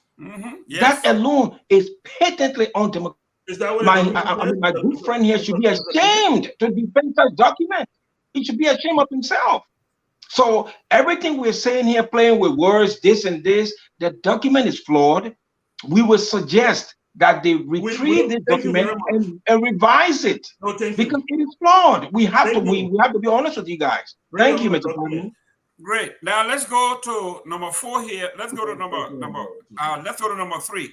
Number 3 is the presidential tour. I don't know whether I think we beat that one to death, but let's go real quick, Mr. Padmore. The presidential tour, county tour. I just see that as a slap in the face to the U.S. government, and I see that as you tempting the U.S. government, and we know from history when you tempt the U.S. government, they show up. So just prepare for the second list. The second list of sanction coming. And you're singing, you're the sedition, you're singing sanction, no sanction. They're bringing the second list. When they bring that list, then everybody sit down under that one there, then we'll see whether you're thought the same thing. I can tell you today, I will be very surprised. Liberian people, you do not be surprised if George Weah withdraws from the 2023 election. You don't be surprised. Mark my words today, August 28th, when I'm letting you guys know, do not be surprised if George Weah withdraws from the 2023 elections. That's my take on the country tour. Okay. Mr. Kroma, the country tour. So, I mean, the country tour just reinforced my thought about poverty politics. It's sad that in countries where people are very poor, their interests most times are tied to, wealthy politicians. In Liberia, for example, our lawmakers, representatives, and senators are among the richest in their districts and in their counties. In the The world. richest people. If you, In the world. if you take the southeast, if you take the southeast, for example, I'm talking Masano, Grand Cru, River Says, those people, the richest people in that entire belt are the senators and the representatives. Nobody else is richer than them in those areas. So the people then become beholden to them. So when they come around and say, you have to support my political interests and I'll do this for you, I mean, obviously the people, they tend to follow that. So I'm not surprised if President Weah goes to these counties and the people rally around and celebrate and they're happy. On election day, it will be a whole different story because I've seen this thing. I've seen, 2017, we saw how Joseph Boakai used to go in these places as vice president and people were excited. People wanted opportunity. They wanted money to be in a pocket so they would eat it. And then election time come around, they go and they vote. Sometimes they vote their conscience. I still believe that there are wiser Liberians that vote the right people in office sometimes, but they don't make the noise. So, for example, now, all the plain talking we're doing, there are so many Liberians that are in the corner waiting for election day that will go and cast a ballot and just go back in the corner. We saw that with Darius DeLong elections. All the noise and all the pageantry on election day, DeLong won that election massively. And it was a clear statement to the CDC. I'm not sure if they got the message or not. But the point is that, these country tours, you are ruling, you're holding the state. You are in charge of the state. You have all the resources. You have all the superintendents. You have all the town chiefs. You have all of the ministers. You have everybody behind you. So, yeah, it makes sense for people to run behind you. But on election day, it could be a different story. Mr. Kofa. Yeah, well, Pat must say I don't agree with him, but I want to agree with him on this. I think the tour is a distraction. It's just like a tour, sorry, I have to be honest here. The tour, this is from the Executive Mansion's website. They said the tour is meant for George Weah to interact with Liberians and discuss the issues, that confront them. I just find that to be vague. We are going on a counter tour, presidential counter tour. We don't have an agenda. We don't raise some of the important issues that are affecting the people. So it's just a distraction. There is no semblance of leadership here. There is no path in terms of what we want to do. We just want to go somewhere where a lot of people will show up and make noise, and we just feed our own egos. So I just think it's a bad distraction, and it's another incident to show that there's a total lack of leadership. You don't just go on a counter tour. You don't just get up and go on a counter tour. You must have an agenda. You must first do what we call feasibility studies. Know what the issues are. Then you actually go to confirm that those issues exist. Then you craft programs to correct those issues. You don't just go on a counter tour. So I just think it's just a waste of resources. Great, great. Mr. Eastman. Yeah. 1 minute here. I think Kofi is a presidential candidate. We understand where he's coming from, so he has to be disingenuous at times. He said the president does not have an agenda. Here is our Holy Bible. I think you can see this here. Is the PAPD? This is right here. Excuse me. You see how the CPP people behave when you were talking. I didn't talk. You see the Bible here, Mr. Kofi? You see it here? You see the proper agenda? You see it? But proper agenda, I didn't talk about Hey, Mr. Kroma, when you're talking, I don't talk. Yeah. Don't please interfere. Okay. You said we did not have an agenda. We didn't have it. Oh, you see, no, we're talking the man with a bad agenda, badly written agenda, what can't talk. Mr. Padmo, just keep quiet. So we have the Bible here. The president, this is what we are talking about. There was a movie in this country, political movie called Wag the Dog. I don't know if you ever watched that or read it when Bill Clinton was in serious trouble with this sex scandal and everything else.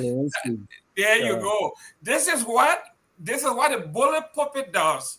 This man have planned this county tour 2 years in advance. He went to all the county and he said, I will reserve Monserrate because they got 17 districts, so we'll make it last. And we had a date and time set. It so happens that sanction came along and basically they used the county tour as a lifeline to masks, to blunt that heavy blow that came, and he did it masterfully. I'm telling you, when you went to Nuku Town, when you went to Ben Kofa's own hometown, there were no way that Ben, they couldn't see Ben in our place. I look around, I couldn't find Ben anywhere. The people from West Point are proud people, though. Mr. Eastman. I kind of disagree with Mr. Ben. I believe that it is a strategic move to go and start a county tour after all, because what it does, it kind of weakens the blow of the sanctions. It is a distraction, but that's strategy, Ben. Yeah. So that was a big blow to your government. You create a distraction and get the people more involved. Well, one thing you did say good, Ben. I'm in favor of talking points. What affect Liberian people and how can we improve? I definitely believe. I personally would like to hear that. But I listen to the everyday Liberian all the time, and the everyday Liberian has said. It said, what? You get my money, you get my power, I will vote for you. Sanction, no sanction. Book, I will vote. Oh, I have heard it all. And so when I look at the Liberian voting population, it appears that the chief executive knows how to resonate with his people. He doesn't have to go on a debate. He just needs to appear. And it's been working. Every single election that man has been through, he's had more votes than anybody else. They had to gang up against him, the UP, consolidate with LAP and all of that before they even beat him. But he's always been the most popular. So this is what has been working with him. But yes, I would like to see talking points. How are we going to get people? Our economy is shot. There's not enough business. There's not enough economics. When you tell them, why not loosen up the strings for more commerce in the country? Why not bring in more in the development? Definitely, why not cut the corruption, reduce salaries? But like you said, the legislature, they are just as guilty of this bad governance as anything else. If they are now worse, because they are the overseers. So it's a complicated problem, but definitely I see the move as strategic. That's what I would do. I will make sure my people are listening to me and not listening to somebody else. So it's brilliant. And he's being the incumbent. He can just call it a county tour, but everybody can know it's a political rally. So that's the inherent advantage of being the incumbent. And if I would start more visits, more counties, go around. But definitely, what are the people needs? How can you affect their needs? I mean, really, we want to see sincerity. We want to see real development, not just superficial. Roads are beautiful, but roads come with industry, business. So you have to drive your development, your infrastructure development that partners with industry that create more jobs. And I think the president has a lot of resources available to him, and I like to see him make use of different resources, people with expertise that come and can help him raise Liberia to where it should be. Great. Gentlemen, we got 15 minutes here. We got 2. We're going to cut it down. Let me make it quick before you come to the band. Can I just say one thing to what Mr. Eastman was just saying? I want to say one thing to what Mr. Eastman just said. Okay. Mr. Kofa, 1 minute, and then Maurice. Mr. Eastman, I find it hard that you literally termed the tour as cosmetics. but then you say it was okay. Because you see, for me, I don't do cosmetics. For Liberia to be transformed, we have to deal with realities. We don't deal with cosmetics. We're talking about the lives of 5.1 million people. So, for you to say that it was okay, even though this thing was a stage event, I find that timely. Thank you. Okay, Mr. Kroma. That's not what I said. Okay. So Mr. Kroma, go ahead. Yeah, man. No, the president. Mr. Kroma. Jimmy, a spin master. Go ahead. I'm coming Mr. for you. Kroma. Bro. yeah, I want to agree with. I want to agree with what. Yeah, I want to totally agree with. I wanted to agree with Mr. Ismail on what he was saying. I think the point he made is very valid. Yes, it was a very strategic move by the president, and to be honest, maybe he should have even acknowledged the American people report and say this sanction is something that I acknowledge. Yes, we have a problem in this country. Corruption is here. Maybe acknowledging that probably would have even gotten him some more respect. Doing this tour, just talking about it nationally and say this is a conversation that I want to have. Let's talk about it, and hopefully it can address some. But I mean, just ignoring it, act like it doesn't exist. Maybe that was a bad move. But I agree with Mr. Ismail on this one. Okay. Now, gentlemen, we're talking about Musa Ability. Back to Musa and the CPP here. Musa Ability, our CPP chairman, plans to transport. He said the ground has been saturated by sedition and President Weah, and the way to blunt that is to come to the diaspora and charter flights and take droves of diaspora back to Liberia, and then they will in turn pollinate other people to vote for the CPP. Mr. Patmore, how is that possible to fly people out of the diaspora back to Liberia? He said he has the resources, he has the plan, and he will use the Supreme Court to do this. How is that possible to fly this many people from the diaspora to Liberia? They call it plane.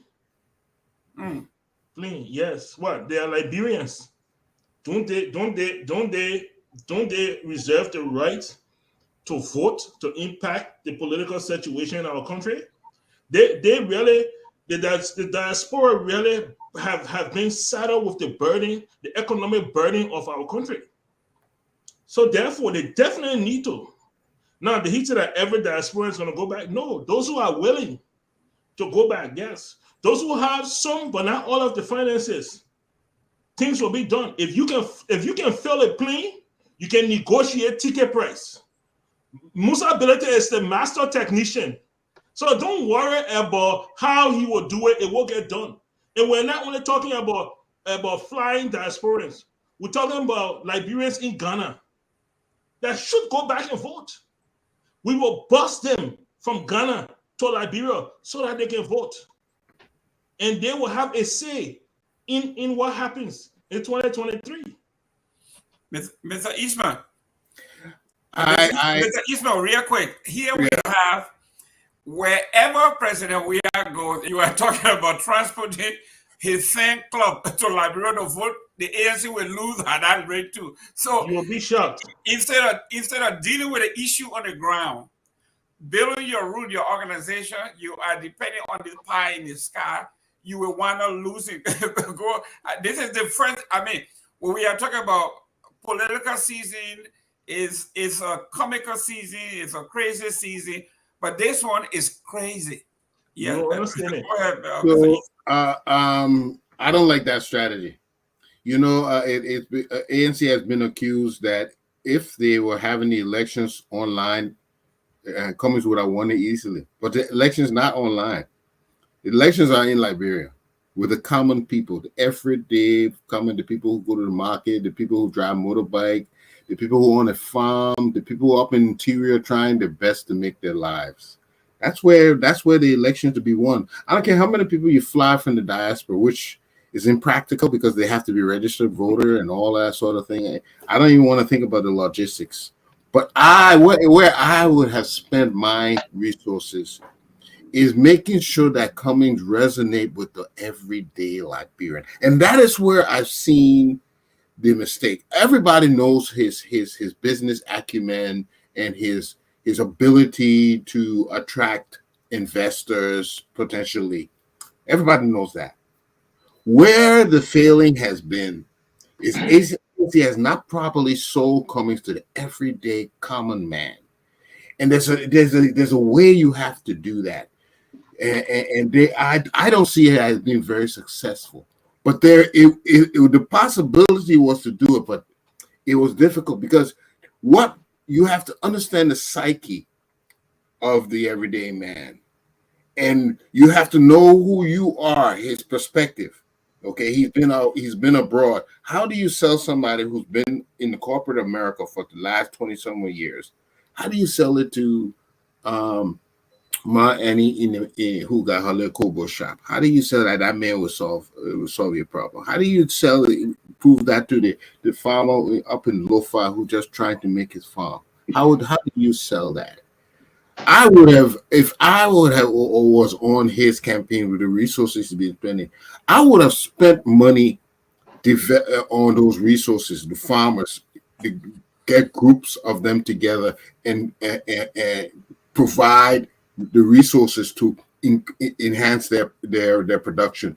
I would have got the market women together and provide resources to enhance their businesses. That is how I would have gone directly and affected these people's lives.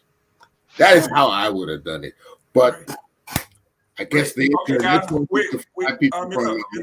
Padmore, Kofa, we are running out of time. We got 7 minutes here. So let me start with Mr. Kofa here. Address this, close, and then give me your play of the month. Yeah, you see, this speaks to a total lack of strategy and lack of vision. I mean, just imagine this strategy. We are unable to sell an individual to the local population. So we are now investing in important voters. I mean, this is bizarre to say the least. I mean, how can anyone think about this as a strategy? And let me just say something that Mr. Eastman said. He said, how do we sell this man? Let me remind Mr. Eastman, Mr. Cummings participated in the last election. We are unable to sell someone who was a participant in the last election, and we expect that same person to win. The reason being that Mr. Cummings has not been able to sufficiently articulate his vision to the Liberian people. Nobody knows what this man stands for. From one day to the next, he's making all kinds of questionable decisions. Now look at the recent CPP document after the CPP broke down under his watch. I mean, this is an impossibility. Mr. Cummings is unsellable because he has not been able to articulate where he wants to take Liberia. There's no vision, there's no framework, there's nothing. I mean, Liberians can buy pig in the bag, like we said. So now we are invested in importing voters from Ghana, from Guinea. What about the local people in Liberia who are feeling the maladministration of the CDC? What about convincing those people? Are we now investing in external people to vote for our candidate because the local people can't understand what I think it broke down because under Barker and Adam Cummings. Yeah, okay. Mr. Padmore, your closing, and then your play of the week, play of the month. Oh, the Anthony? The man froze. I just want to say some things. I think the guy said we should close. I want to close on the few things. And then your play of the month. Yes. The first thing I want to say on the post-sanction observation and reaction, Cummings' letter, betray a complete lack of alternatives to what's happening, and it amounts to showmanship. It lacked substance, and it was just meant to showcase his arrogance. Number two, the least I would say about McGill here would be okay, because it seemed like McGill and Mr. Cephas, they don't understand the implications of what they have on their hand. And one thing I want to say in line with that is that for these officials to be indicted by the USA, it tells me that the LSCC and the GAC, they are literally incompetent and worthless. They should not be there. If we have external institutions holding our officials accountable for things that happen in Liberia, and we have Liberian institutions that are not holding these people accountable. Next thing I want to go to is the CPP revised framework. Yes, I will agree with you that the revised framework literally ordained Mr. Cummings. Mr. Cummings crowned himself king, savior, and ruler of the CPP. That is undemocratic. And it points to how dictatorial he will be if he ever ascends to leadership in Liberia. The next thing I want to say is George Weah tour. Well, George Weah tour, for me, it just shows that this administration lacks vision. They are confused and they don't know what to do, so they just grab at the first opportunity, just to get, to get folks wearing red berets and just make noise. The last thing I want to say, ability. I've seen a lot of people talk about this man as if he's the only bad guy in Liberia. Oh, Musa ability there, Musa ability there. Musa ability for me is a product of the Liberian political landscape. Ability is not the only bad person here. We have Milton, TJ, we have all of them in Liberia there. So for me, I deal with him as an individual, and if he breaks Liberian law should hold him accountable. But I see him as an individual, and it's also wrong. Last thing I want to say, for the ANC now to be invested in importing diaspora Liberians to vote for their candidate, that shows desperation, and that shows lack of the ability to actually convince the local people to vote. Your play of the month, your political play. My play of the month will be the collapse of the CPP due to Mr. Alexander Cummings. The collapse of the CPP. The CPP, I will tell you this, I was afraid because I thought they were a potent vehicle for change. But Mr. Cummings is in. Everything he touched turns to mud. Thank you, sir. Thank you. Mr. Patmore. I think Mr. Kurman should go first. He's the guest. Okay, Mr. Kurman, he yields to you.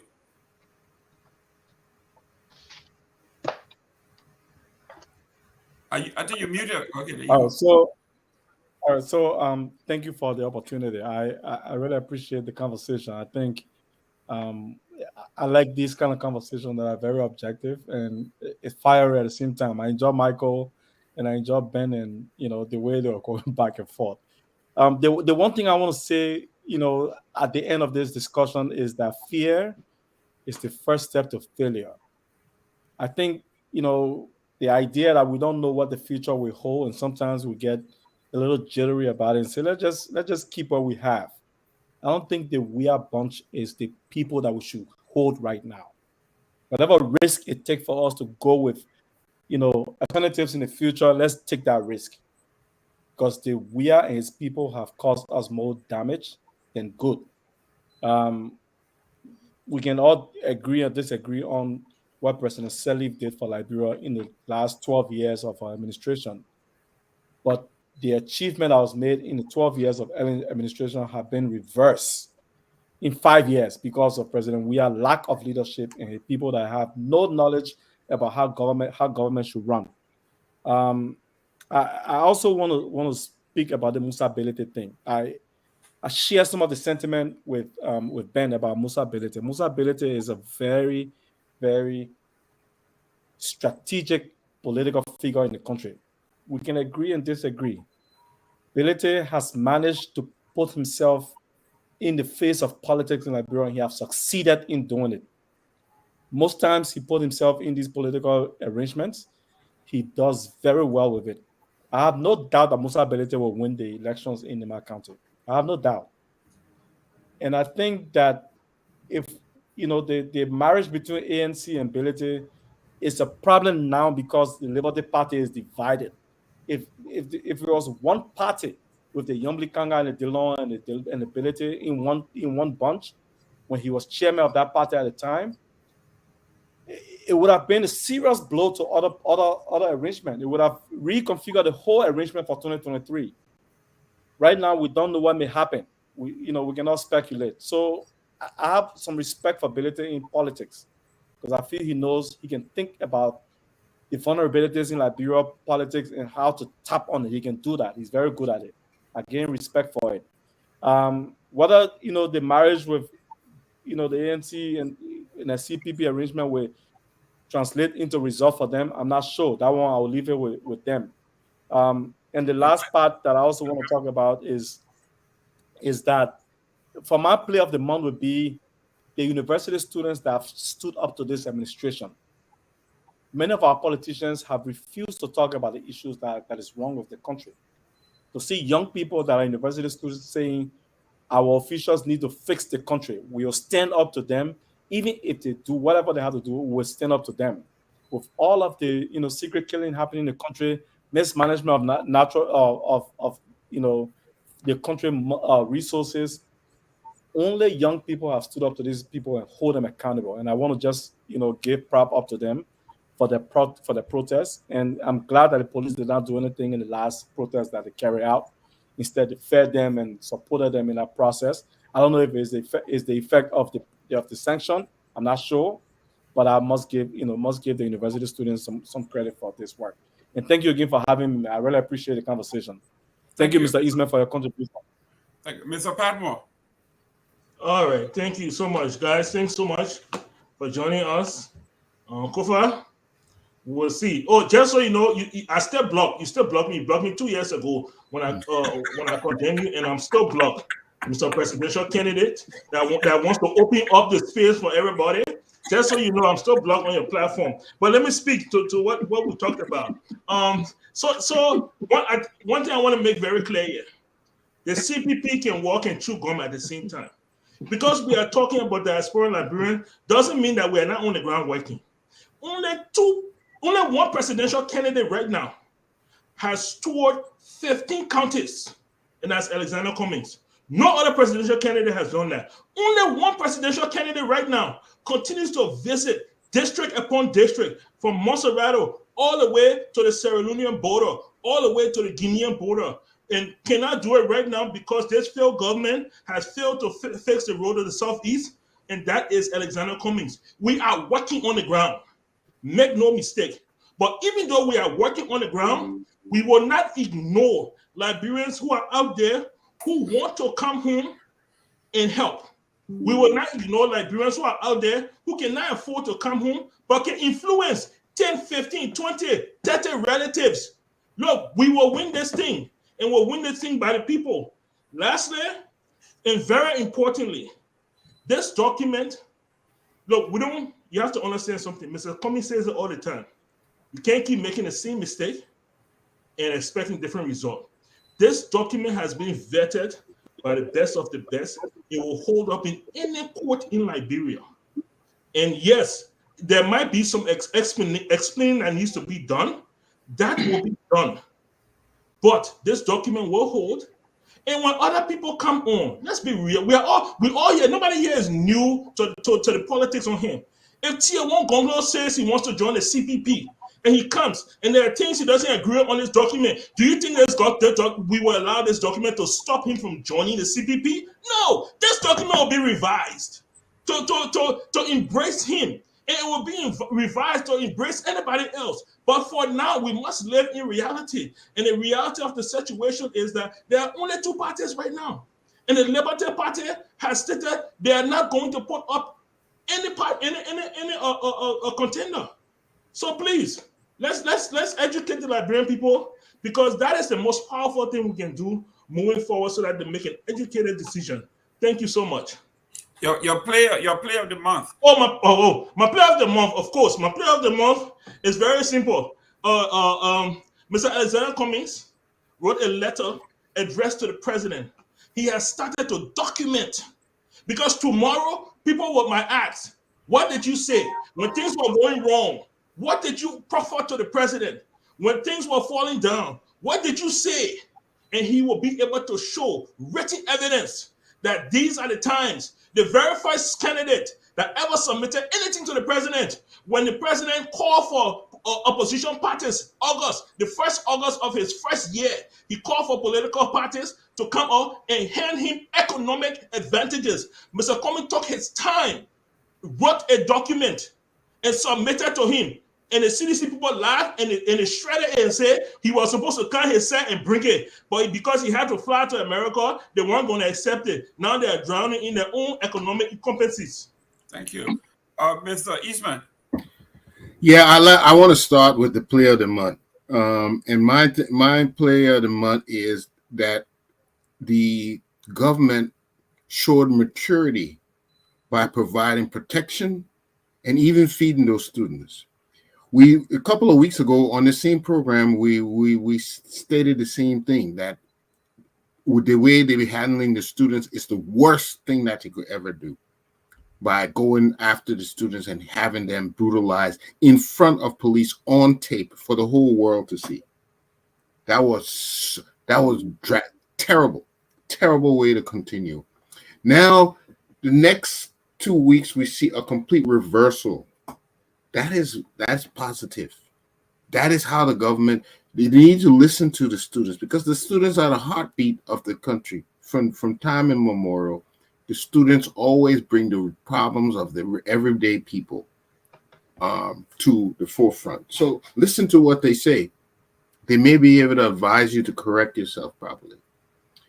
Now, one thing I said, we shouldn't fall victim to this thing. There's one thing. The only way you can correct your present is by what you do. It's not your past that's going to correct your present. We need to stop falling victim to this mentality, because I want to tell you, 1980 was supposed to correct many of the ills of the past, but it did not. It all depends on our collective efforts, and we believe in the same thing, and we work toward the same thing. It doesn't change simply by changing heads. It changes by coming together and building the nation. I can tell you guys, some of you guys may be very young, but in 1979, Liberia looked like a diamond in Africa. It was so prolific. The thing was about to burst in economic activity. There was Japanese were putting a $1 billion steel plant in Liberia. We're going to be producing, smelting our own iron ore. But that is in the past. What we can do today is correct our actions, correct our corrupt things that are not right. And we know that the people don't have us at heart. It's very clear that you're taking fabulous salaries and with poorest people in the world, 10 poorest countries. That is broad day proof that we're not serious and we're not sincere to ourselves. And I think that one of the problems we have, sincerity. And this election season, my advice to any political party: trust the process. Stop trying to stack the cards against other people. Trust the process. Trust your popularity. Say the things. We saw Dylan surprisingly defeat the mighty CDC right in its stronghold. How did he do that? Study the strategy of Dylan, then you will know how to go about. But trying to stack the cards against opponents, I think that's a weak way to fight the battle. You know, we don't want to see that kind of weak victory. We want to see victory from positive action, from giving something to the people that they don't have. And these sanctions, the administration will have to take leadership. We've seen this before. It goes either one or two directions. Either we straighten things out, or it's going to lead to what happened after the 11 wise men left here in the Dole's administration. So take heed. The American people, they want to see us correcting ourselves. That seize the moment is telling us we have to correct it. They will not correct it. It's still on us to correct it. So the buck stops here. Thank you very much, ladies and gentlemen. Michael Padmore, Mr. Kofa Maurice Krumah, thank you very much for coming. Obviously, my closing here, I think Mr. Eastman and we agree on this particular point, and I'm going to start with the political play of the month, which is in politics, you try to disarm your opposition. And I think the administration was brilliant in doing the photo ops, building a trap for the young folks, the few young folks that are at the University of Liberia. University of Liberia, the last time I checked, had 18,900 students. And according to Spoon TV, there were about 189 protesters from the university. So we know very well they do not represent the majority of the students. These were mostly sponsored. According to Mr. Costa himself, he was embarrassed to see these boys on national TV, on the front pages of the paper, being fed by the government that they went to protest. If you say the government is a rookish government, is stealing the money, then you are eating some of that money. He said, I'm disappointed because COP from the United States, we send money, we sponsor them. What happened? So that tells you that the protest is not organic. So the president and the CDC government did an excellent job in disarming the opposition and making them look bad. That was a significant play of the month, and it was on every front page of the paper, seeing that woman sitting in the pickup truck, dishing up rice and passing it on to those guys with their khaki jacket on was brilliant, and that put an end to that. Now, Mr. Eastman talked about 1980 did not correct anything in the past. I disagree with you. 1980 corrected everything. As far as I'm concerned, because the 1980 brought in multi-party democracy. Today, Jerome Gibman, I was a protester in that April 14th thing. And I went back to Liberia last year and I couldn't even pronounce some of the names in the House and the Senate. I saw women of all kinds from every strata of our society representing where they came from. That's democracy. That's what we cry for. Now we are talking about... Mr. Gibman, I got to say something. Go ahead. I got to say something. I think Mr. Eastman was right. I think, in my opinion, 1980 shouldn't have happened in Liberia. It shouldn't have. I think progressive. They destroyed Liberia. We have a whole show on this one. Everybody will talk. That's a whole show. Everybody will talk. Let's have a whole show on this one. We will bring you back next Sunday so we can go there. But I'm giving you what we are talking about. You'll be on blog. Please, you'll be on blog. You came on this show and made a lot of noise. We were talking about multi-party democracy. Do we have multi-party democracy? That's yes. Do we have the people making the choice? They may not be, this is democracy. They may not be the choice that you want, but that's the choice. And democracy is for the people. So the people elect people who talk and walk and looks like them. And that's very good. The last time I checked, Richard Henry was in the house for 48 years. My man, leave that thought, man. We're talking about democracy here, so don't worry about it.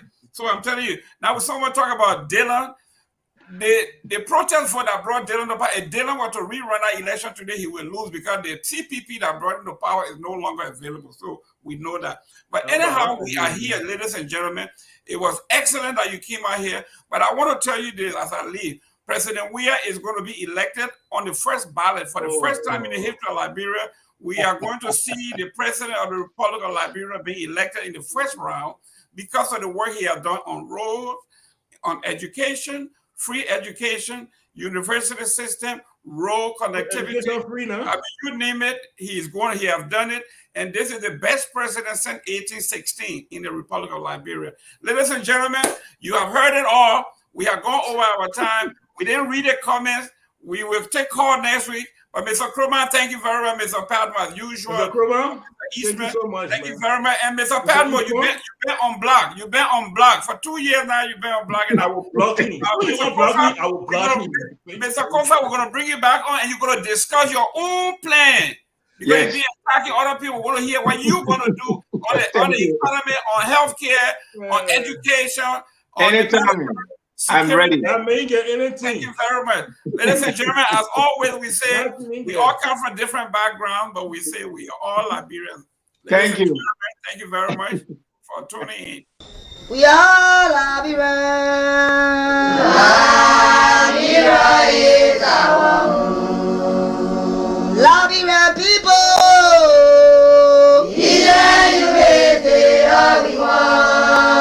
Labira.